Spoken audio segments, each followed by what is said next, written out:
Start talking about perpendicular lines. So, if I have, everybody pay attention, if I have a segment, thank you.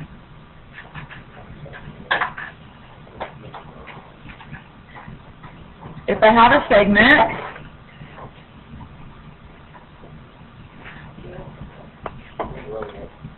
and I take my compass, and I go more than halfway. Why would I want to go more than halfway?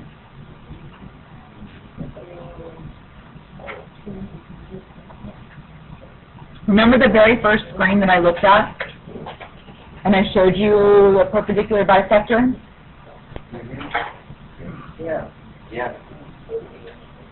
So if it's bisecting and cutting it in half, why do I need to go more than half? Because I'm trying to make arcs, right? And if I went exactly half, it wouldn't make the arcs up, and I wouldn't be able to figure out where the perpendicular part was. So I'm going to go more than halfway. It doesn't matter how much more than halfway I go, because as long as I do it equidistant. So I draw myself an arc. It keeps hitting. There we go. Draw myself an arc. Now if I take and go over to the other end point on my line segment and draw the same arc, equidistant,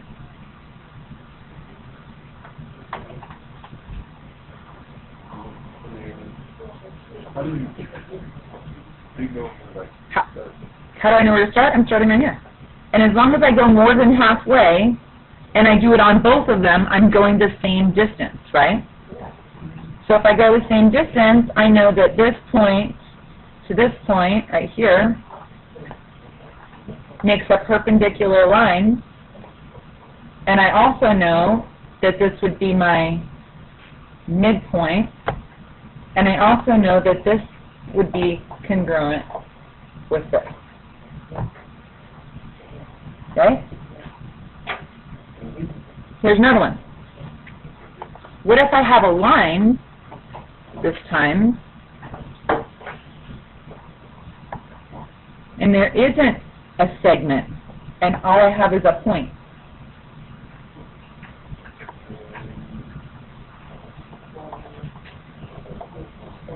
I'm going to start at that point. What would you do starting at the point? I'm going to make a little mark over here that's equidistant on both sides.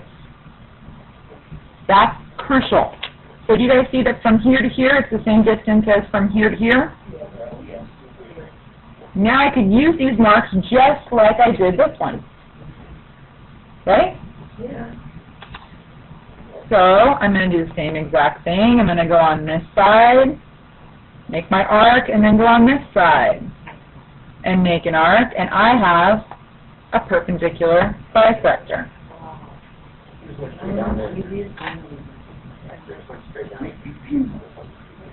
How come we couldn't just go straight down? Wait, this is a really good question. Why can't we just go straight down like this?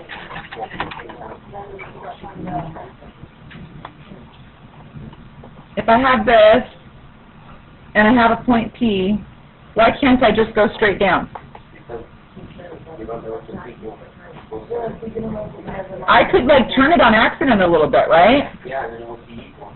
So we have to make sure that we have a point on this side and this side to make a 90-degree angle.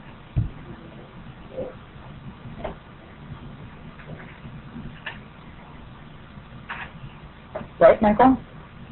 You can't just draw a line. All right, so open your books up, and there's an example and an opportunity for you to do both of these constructions in your book. So if a point is on the perpendicular bisector, what did we find out when we started with that point and made the little arcs? What did we find out?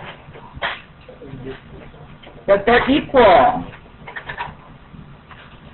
So actually we can say from this point to here and from this point to here, those are congruent.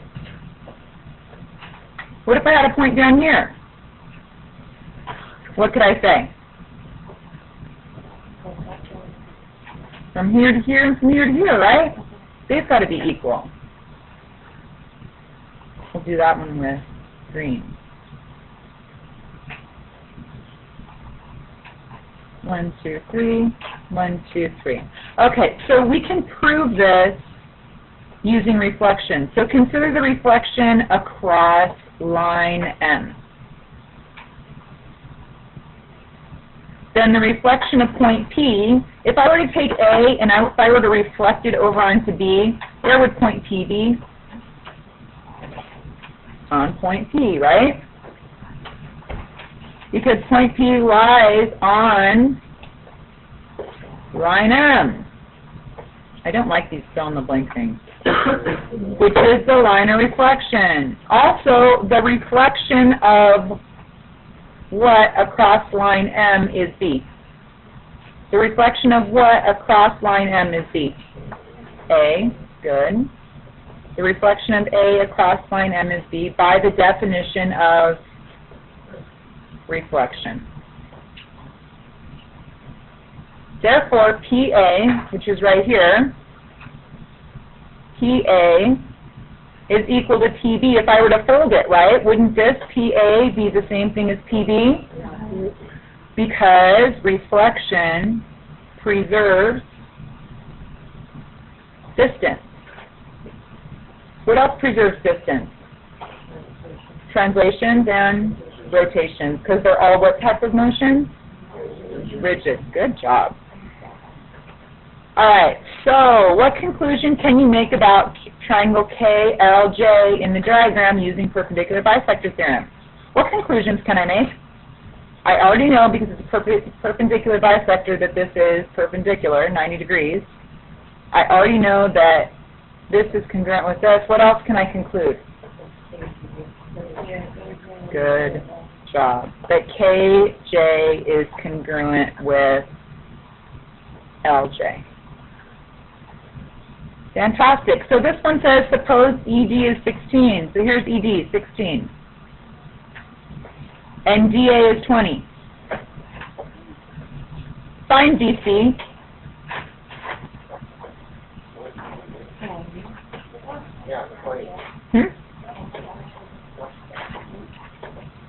It goes along with it. Yes. How much? 20. 20. If EC is 15, so here's this is 15,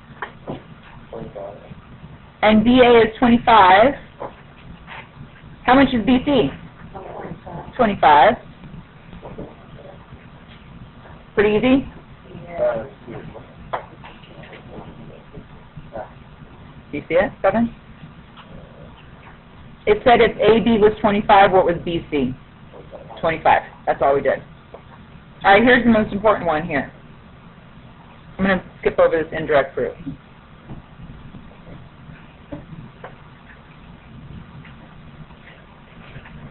Uh-oh, where did it go? This one. Okay, so AD is 10 inches. Or feet. If AD is 10 inches, BD is 6 inches, how can I find AC?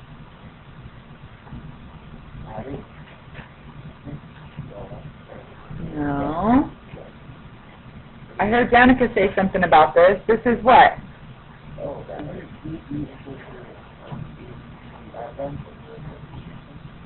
What is it, Danica? It's the Pythagorean theorem. No, of course we use it. We're not letting it go. We're going to use it over and over and over and over and over again. So, C squared equals A squared plus B squared. Do I know C? What's C? Well, first of all, if this is 10, what's this? 10. So all I'm trying to find is this bottom here, or here. But it doesn't matter because they're congruent. So 10 squared equals what? 6 squared plus b squared. B squared. So 100 equals 36 plus b squared. Subtract 36 from both sides, what do you get? 64. 4 equals So what's b? B equals 8. So if that's 8 and that's 8, what's the length of AC? 16.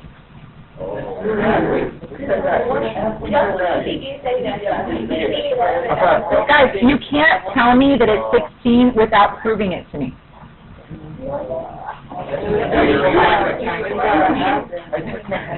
It's a Pythagorean triple. But it's a special type of Pythagorean theorem. It's a Pythagorean triple. Guys, I need you guys to stop calling out, please. Your basic triangle is a 3, 4, 5. Multiply everything by 2.